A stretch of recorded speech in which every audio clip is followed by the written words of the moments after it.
Hi, it's Julian Mellor, Easy Swing Coach. This is the second video on how to fade the golf ball. So the first one was how to draw the golf ball. This one is how to fade the golf ball. So I'm still going to use the same little prop that I used before because it really helps people understand where the path of the club needs to be coming from and the club face. So if I was going in this direction, to hit the fade shot, the path of my swing needs to be coming from this direction and the club face needs to be slightly open to the path when you make contact with the golf ball. So if I was hitting a ball in this direction, so the path of the swing needs to be this way, but the club face needs to be slightly to the right of that path. So that's going to send the ball in this direction. Again, if you think of the wings of a plane, it's flying level.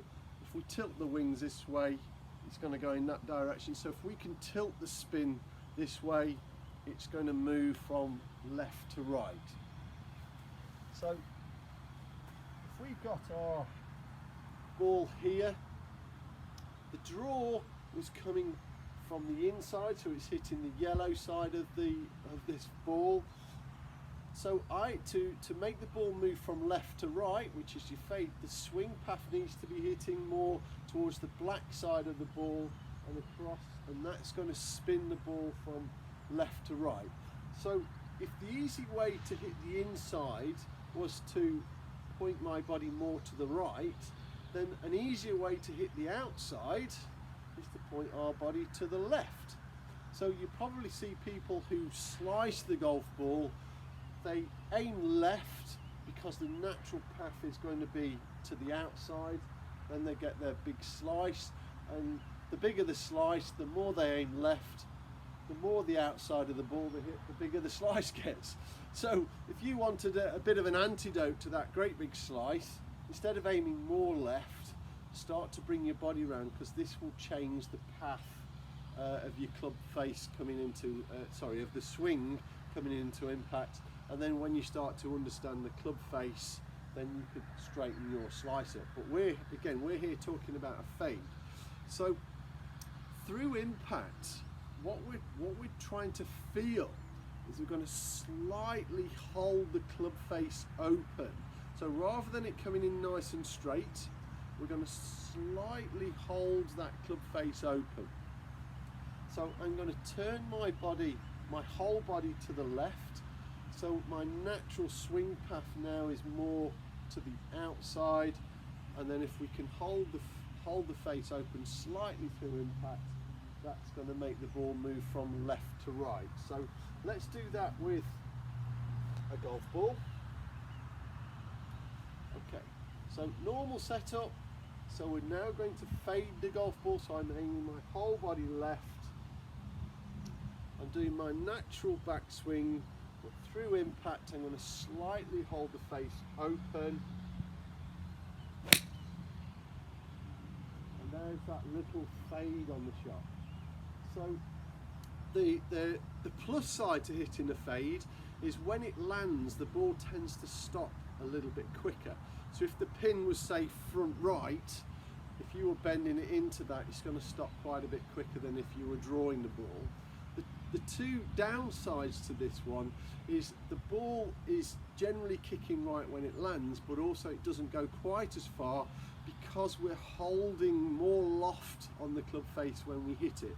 So it won't go as far as a draw. So I would say if you were normally playing, let's say, a 7-iron, if you were trying to fade the ball, play a 6-iron. And if you were drawing the ball, normally you'd hit a 7, you could hit an 8-iron because you'll get a little bit of extra distance. So remember to alter your clubbing depending on what type of shot you're trying to play. So let's just do that again. So normal setup, fade setup, everything points to the left. I've got my natural backswing. I'm going to hold the face open. And there's that lovely little fade shot on there.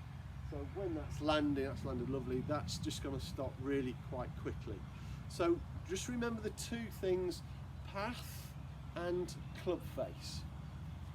You might ask me what the third thing is. It's actually the angle that your club is coming down at. So when we're more open, the angle tends to be a bit steeper, and if we were pointing the other way and we're trying to hit the draw, the path comes in a little bit shallower. But they happen quite naturally when you alter the other two things. So again, I hope this video helps you understand a little bit more of how to move the golf ball. Really is important to go and practice these shots before you take them to the golf course. I can't recommend that enough.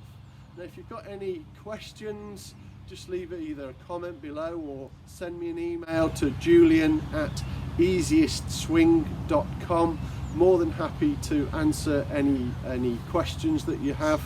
Now, if you're watching this from abroad, so outside of the UK, and you really are interested in some of the easy swing coaching, but you don't want to travel over here, maybe an option or two options that you could think about is I do a 60-day online program. So this is where we exchange emails and videos over 60 days. It's unlimited. I do an awful lot of this now, so well worth thinking about. It's very, very easy to do. And if you're not sure how to do it, drop me a message, I can explain it all. Or the other thing is, that I'm doing quite a lot now, is FaceTime and Skype lessons. So which are real lessons in real time. So just using a device where you can get your Skype or your FaceTime on, set it up on a little tripod, and we can either do swings in the garden, so we can basically look at the golf swing, or you can take your device to the driving range or to the golf course and we can actually watch it in real time on the golf course and give you, dare we say, a virtual golf lesson in real time. So might be another option that you wanted to consider if you don't really want to travel over to the UK. So I hope these couple of videos have helped on drawing and fading, and look forward to any questions or comments in the future. It'd be great to see you one day.